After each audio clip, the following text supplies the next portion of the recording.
Hey, it's going to YouTube Soldier Knows Best here. This is my review of the Canon 60D. It's a very interesting camera choice for a lot of people who are starting to use DSLRs, but also who want to use these type of cameras for video capture. And I'll talk about how it performs here in a second. But first, let's go and take a look at the hardware. Now, the camera itself is based on an aluminum chassis with a polycarbonate layer on top of it. So it has a little bit of weight to it, but not heavy enough where it's going to get on your nerves from carrying this camera around. But also it feels very sturdy, very solid in your hand. It feels like you'll be able to take a drop. Even though any camera will actually break if you drop it almost. But it feels very sturdy to be able to survive a little dents and dings from here and there.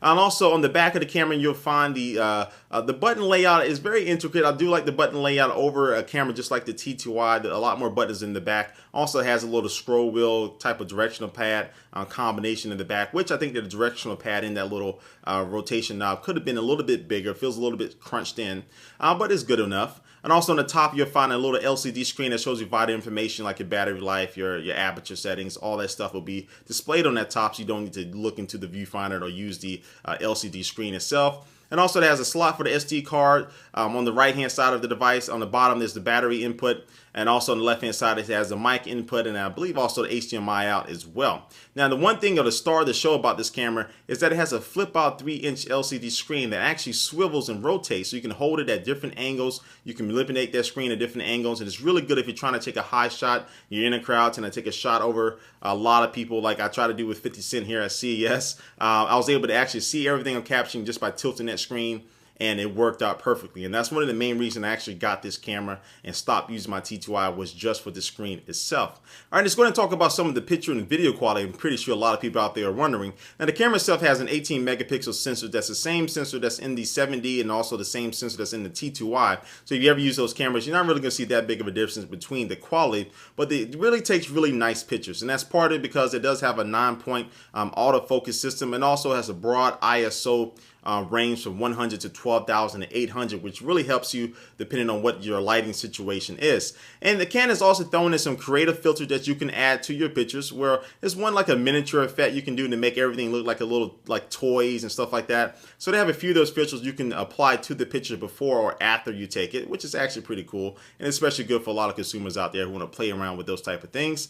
And so the picture quality is really good. And he's talking about video quality. This camera shoots in full 1080p at 24, 25, and 30 frames per second, and also does shoot at 720p. You can get all the way up to 60 frames per second with that, and also does VGA as well. So without further ado, we're talking about video quality. I'm going to go ahead and show you some clips here that I took at a zoo, and there's probably some other places as well.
Now, as you can see, the camera takes very nice video quality. Everything looks stupendous. I never used that word before, I think, in a video, but it looks outstanding. And then again, this is the same type of video quality you'll get on the T2i and the 7D, and also depends on what lens you use. But even with the standard kit lens with this camera, it produces very nice quality.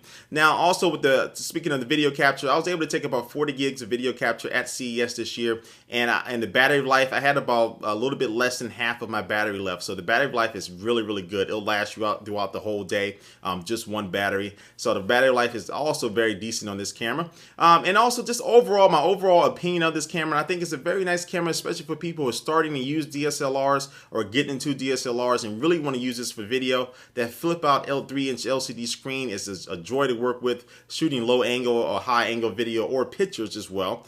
And also too, it's very easy to learn. It's not complicated at all. If you use the live view mode using the LCD screen, you can see a lot of the information, go through the menu settings. Everything is very simple and laid out with this camera. It's solid built. For the price point around $1,100, you can pick up this camera with a lens. It is very, very nice camera, and I can recommend it for pictures or video, but really for a lot of YouTubers out there who want to be taking video of yourself, and you can flip that screen and be able to see yourself in the camera and make sure you're focused, make sure you're in your frame. So I love this camera. I will recommend it to anybody out there for this camera. And if you have any questions or suggestions, leave a comment down below. I want to continue to cover this camera and learn with you as well, as I learn different things with the DSLR video shooting as well. And again, leave a comment down below about anything you want to talk about. And thanks for watching this video, guys, and I will catch you later.